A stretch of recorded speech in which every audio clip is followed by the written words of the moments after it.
The moving truck had just pulled away when the knocking started. Not gentle or polite, no, this was loud, aggressive, and fast, the kind of pounding that says, "We're not here for pleasantries." I hadn't even finished unlocking the front door when I heard a sharp voice from outside yell, "Open up. HOA enforcement."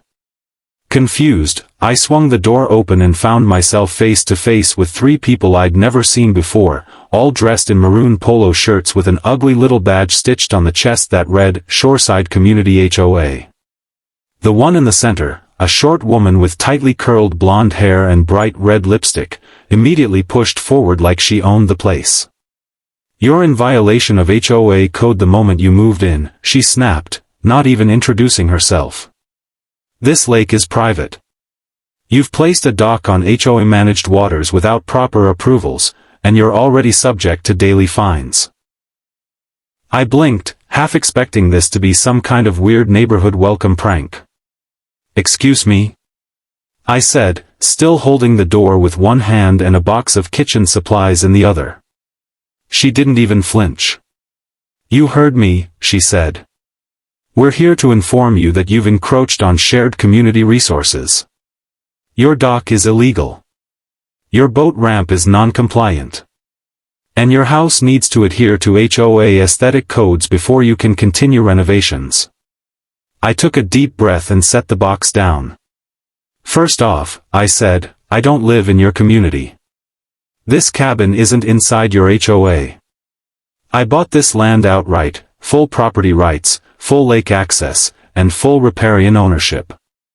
She gave a dry little laugh and waved forward one of her clipboard-carrying companions, a guy with sunglasses and a Bluetooth earpiece who looked like a wannabe security guard. He flipped open a folder like he was holding a badge. "This lake has been maintained, funded, and used exclusively by the shoreside community for over 15 years, he said, quoting what sounded like a memorized line. "We have documented use, community investment, and common law precedents for lake access. You'll be hearing from our lawyers." At this point, I had to stop myself from laughing. "I think you all are confused. This isn't your lake. The entire shoreline, all of it, was owned by my grandfather since the 70s. He passed it down to me. The cabin, the land, and yes, the water rights. I've got a legal deed that proves I own every square foot of shoreline this lake touches, and that includes the land under every dock your HOA built." The woman's eyes narrowed. "Are you claiming we're trespassing?" "Not claiming," I said, stepping out onto the porch. "Stating." There was a brief silence. A long one, actually. The three of them just stood there like I'd dropped a bomb. Then the woman turned to the others and said through gritted teeth, "We'll see about that." And with that, they stormed off like angry toddlers who just got told no for the first time. I went back inside, shaking my head. I hadn't even unpacked the silverware and I was already under attack by HOA officials I didn't answer to. This wasn't even some typical suburb. My cabin was a half-mile away from their gated community, tucked in a private patch of trees at the northern tip of the lake. Their neighborhood? It circled the southern shore. And the lake? All of it, according to my deed, sat inside my family's property line. My grandfather never sold the rights. He just let the neighbors use the lake for years under informal agreements and pure goodwill. Apparently, over time, the HOA started acting like they owned it. The next morning, I got confirmation. My realtor called back after I'd sent her a copy of the HOA's threats. "You're 100% clear," she said. "They've been using the lake illegally for years. It's private land, never annexed, never part of their HOA footprint. They've just been lucky no one challenged them." "Until now," I replied. That same day, I noticed something strange. Golf carts. At least 5 of them. They kept cruising past my driveway slowly, like some kind of weird suburban patrol. Every time I looked out the window, another one would roll by, with someone pointing or jotting something down in a little notebook. Around noon, I walked down to my private dock and found 2 HOA members standing on it, measuring the width with a tape and taking pictures with their phones. "This is private property," I said. "We're documenting violations," one of them replied without even looking at me. "You're trespassing," I snapped. "Get off my dock or I'll call the sheriff." They muttered something under their breath, packed up their stuff, and walked off, slowly, like they still had the upper hand. By now, I realized this wasn't just going to go away. These people had been acting like they owned the lake for over a decade, and someone finally pulled the rug out from under them. They weren't ready to admit defeat. That night, I found fake violation notices taped to my front door. Printed in HOA letterhead, they accused me of unauthorized dock placement, visual obstruction, and failure to attend compliance hearings. I laughed out loud reading them. None of this had any legal weight, it was pure bluff. Still, I decided it was time to go on offense. I called up a real estate attorney and had him prepare a cease and desist letter. I wasn't just going to sit back and wait. The letter ordered the HOA to vacate all docks and platforms on my shoreline within 30 days or face legal action for trespassing and unpaid use. We even included an invoice for retroactive rental of the shoreline they'd illegally occupied for the past 10 years. By the next morning, word had spread. I stepped outside and found my driveway blocked by a sign they'd staked into the ground, warning, non-HOA property violator. Not part of community. I tore it out and threw it into the trash. I wasn't the outsider. I was the owner. They just didn't know it yet. And this was just the beginning. By the next morning, it felt like I was living under surveillance. Every time I stepped outside, I saw at least one person from the HOA patrolling in a golf cart or just standing across the street pretending to be on their phone. They weren't even trying to be subtle anymore. One guy stood at the edge of my driveway for 15 minutes just filming my dock with his phone like he was gathering evidence for a crime scene. I waved at him, but he didn't wave back. He just turned around and muttered something into a walkie-talkie. I hadn't even lived in this cabin a full week, and already the HOA had declared war. Not officially, of course. They never sent a formal letter or any real legal document. Just fake violations, intimidation, and thinly veiled threats. The real kicker? I wasn't even one of their members. My property, my cabin, my lakefront, none of it had ever been under their jurisdiction. I didn't pay dues, I didn't sign a contract, and I definitely didn't agree to follow their rules. But that didn't stop them from acting like I owed them something.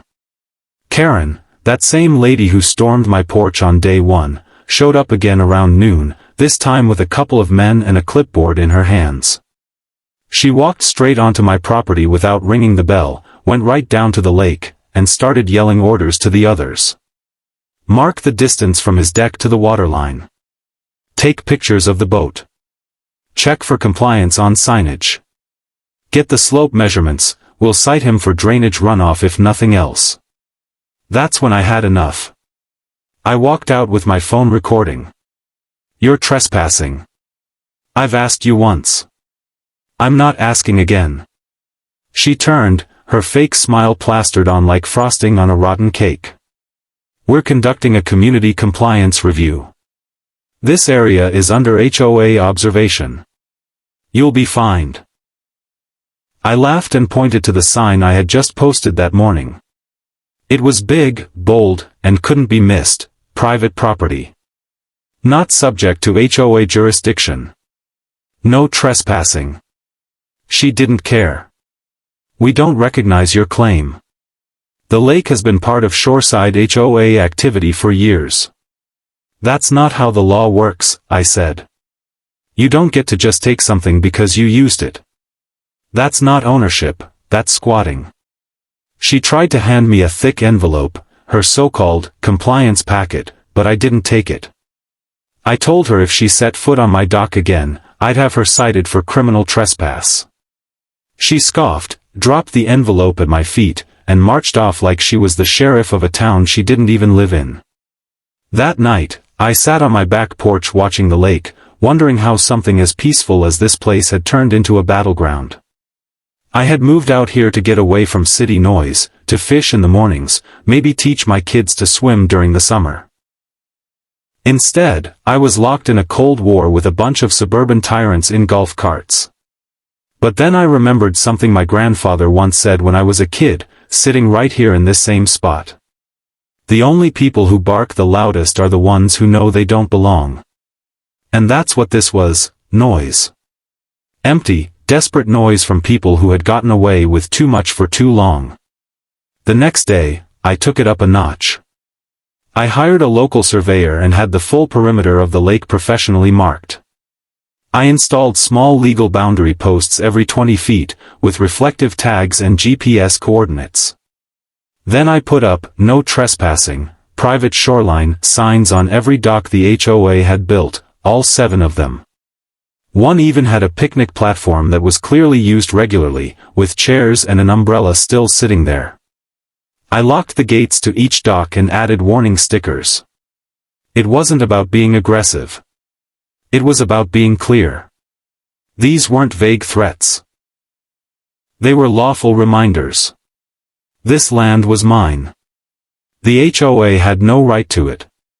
And now they had no excuse to pretend they didn't know. An hour after the signs went up, Karen was back. "You vandalized community property," she shouted from her cart. "No," I said calmly. "I secured my private shoreline. Your docks are on my land. And you've got 25 days left before I file trespass charges." She opened her mouth to say something, but this time, I beat her to it. "And before you say another word, I've already spoken with my attorney. I've also contacted the county assessor, who confirmed your HOA never filed for lake access or shoreline easement. You don't have a leg to stand on. So either you move those docks or you start paying rent." That last part made her snap. "Rent? You want us to pay you? You've been using the shoreline for free for over a decade. I'd say it's long overdue." Her hands balled into fists at her sides. "We will never pay." "Good," I said. "Then you won't have access either." She left in a rage, and later that evening, someone threw a half-full soda can onto my lawn.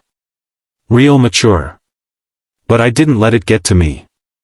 Because the truth was already out, the HOA wasn't in control anymore.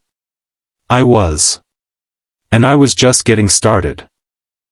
3 days later, it escalated, fast. I was out near the boat shed, checking my fishing gear and thinking I might finally get a peaceful morning, when I heard sirens in the distance. I figured they were for someone else, maybe a fire or a car crash. But then a county sheriff's SUV rolled straight down my gravel driveway, lights flashing. I stood up slowly, not panicked, just confused. Then I saw who was in the passenger seat, Karen, arms folded, a smug look plastered across her face like she had already won the lottery. The deputy stepped out, serious face, hand resting on his belt. "Morning, sir. We received a call about an individual trespassing and obstructing community property. That individual appears to be you." I blinked. "Come again?" Karen stepped forward, speaking like she was delivering a courtroom monologue. "He locked all our community docks, Sheriff. He's harassing our HOA and threatening our residents. He's blocking access to the lake that's always been open to our families. We want him arrested for interfering with community rights." I raised both hands slightly, not in surrender, but in disbelief. "Sheriff, would you mind taking a look at this first?" I handed him a folder with the property deed, the surveyor's report, and the cease and desist letter my lawyer sent the HOA 2 days prior. Everything was signed, notarized, legally binding. I own this land. The lake. The shoreline. Every dock their HOA has built is on private property, my property. The deputy took the papers, walked back to his cruiser, and spent a solid 5 minutes reviewing everything. Karen kept tapping her foot like she was expecting an arrest. I just leaned against the fence post and waited. Finally, the deputy stepped out and handed the folder back. "Well," he said, turning to Karen, "according to this, he's telling the truth. This land is his. The lake isn't under your HOA's jurisdiction, and those docks, they're technically trespassing. If anything, he'd be within his rights to remove them." Karen's face turned a shade of red I hadn't seen before. She opened her mouth to protest, but the deputy wasn't having it. "And for the record, ma'am," he added, "calling in false claims can be considered misuse of emergency services. Don't waste our time with personal disputes. This isn't an HOA issue, it's private land, and unless you've got a legal order, you're the one trespassing." Karen stormed off without a word. No smug expression now. Just fury. Once the cruiser left, I stood by the dock for a long while. It finally hit me, they had lost control, and they knew it. All the HOA's threats, intimidation, and fake rules were just that, fake. But what made it dangerous was that no one had ever stood up to them before. Until me. That evening, I got a knock on the door, a different one this time. A soft, polite tap. I opened it and found a middle-aged man standing there with his teenage daughter behind him. "Hey," he said, nervously glancing back toward the road. "Sorry to bother you. We live in Shoreside, about 3 blocks down. Just wanted to say, we don't all agree with the HOA. We always wondered who really owned the lake. Didn't know it wasn't theirs." I nodded. "You're not bothering me. You're welcome to fish here, just not from those docks unless we make an agreement." He smiled, visibly relieved. "Thank you. Honestly, Karen's made things miserable for years. You're the first one to push back." I thanked him for coming by, and we shook hands. It felt like the tide was finally shifting. Not everyone in the HOA was the enemy, just the loudest ones. Still, I wasn't done. The next morning, I did exactly what I had warned. I hired a local construction company to place temporary locks and legal notices on all 7 HOA docks.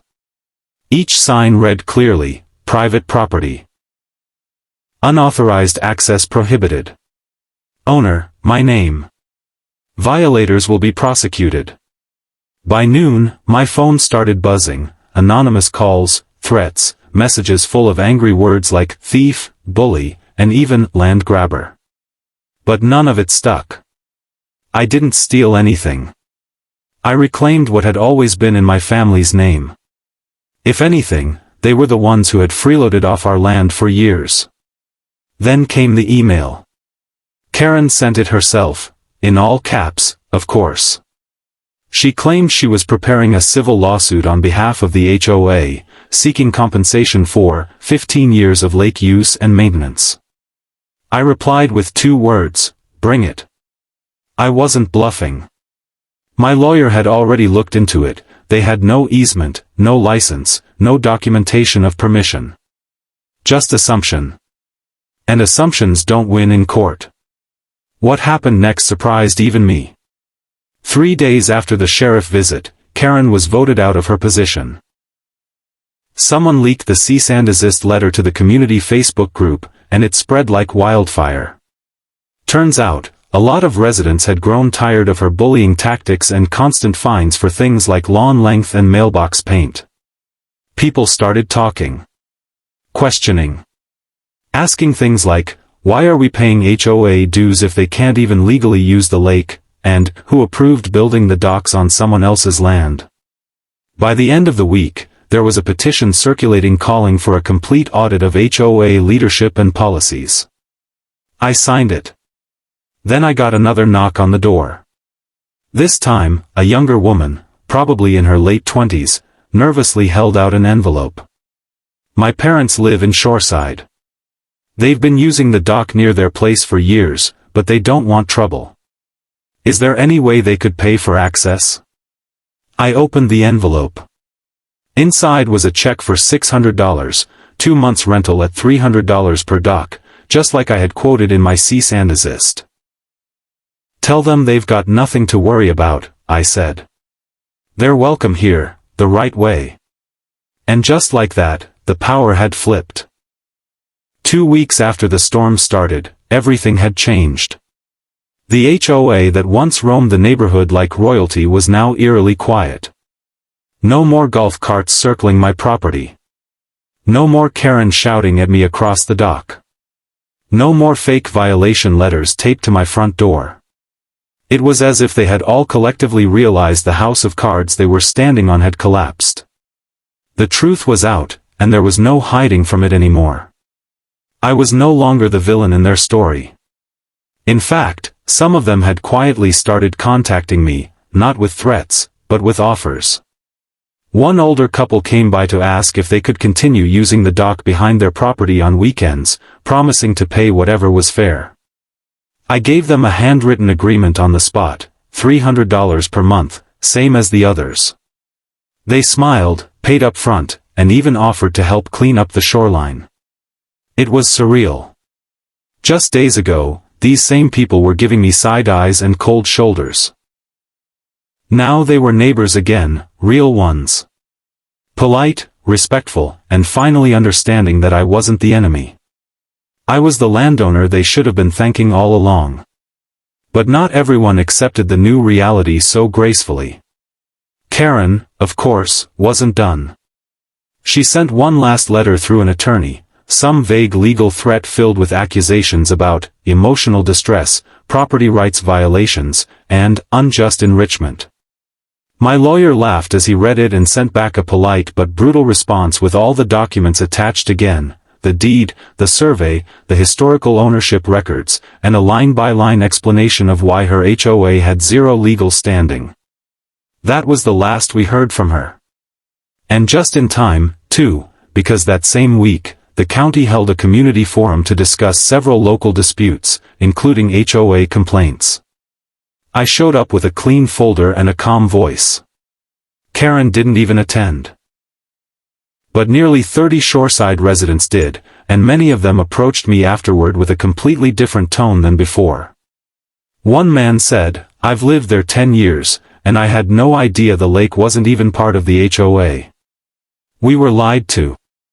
Another woman asked if she could bring her kids to fish near my dock, even offered to plant flowers along the path in exchange. It was like the fog had finally lifted. The HOA's illusion of control had shattered, and the community had started rebuilding, this time based on truth, not intimidation. That's when I got the idea that changed everything. I called a landscape architect and a legal consultant, and together we came up with a plan. A private community lake access program. I would keep full ownership of the lake, docks, and shoreline. But I would lease back certain access points to interested residents, directly, on my terms. No HOA middleman. No inflated fees. Just fair, direct agreements with maintenance shared equally. Within a month, I had signed 5 families into the program. They each got dock access, fishing privileges, and basic usage rights, all under a signed lease. I even printed out laminated cards that read "Lake Access Member, Valid Leaseholder," so they could avoid trouble with anyone still clinging to HOA nonsense. One of the first people to sign up. The same man who had shown up with his teenage daughter weeks ago. He told me, "You've actually improved things for us. Before, we paid dues and couldn't even invite guests to the lake without Karen freaking out. Now we feel like it's ours again." It felt good to hear that. Not because I needed validation, but because it proved that standing your ground against bullies can actually create something better. Of course, there were a few grumblers left. A small faction of HOA diehards who refused to accept the new reality. They tried starting an online petition to reclaim the lake and accused me of stealing community heritage. But the county shut it down quickly, citing the clear legal record. Without Karen leading them, their efforts fizzled out like wet fireworks. Eventually, even those people stopped showing up. The signs stayed. The locks stayed. The boundaries were clear. And the peace returned. Now, my days look a lot different. I wake up with the sun, walk down to my dock, and have a cup of coffee watching the water shimmer. Sometimes I see a few neighbors fishing off the docks, legally, this time. Sometimes kids ride paddle boats across the water, waving as they pass. No one yells. No one takes photos. No one trespasses. The lake is quiet now, not just in sound, but in spirit. And Karen? Last I heard, she moved out of shoreside. Word is she tried buying a house on a nearby lake, but her offer was rejected.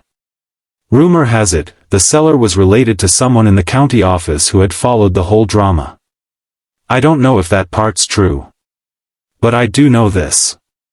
If she wants lake access again, she'll have to talk to me.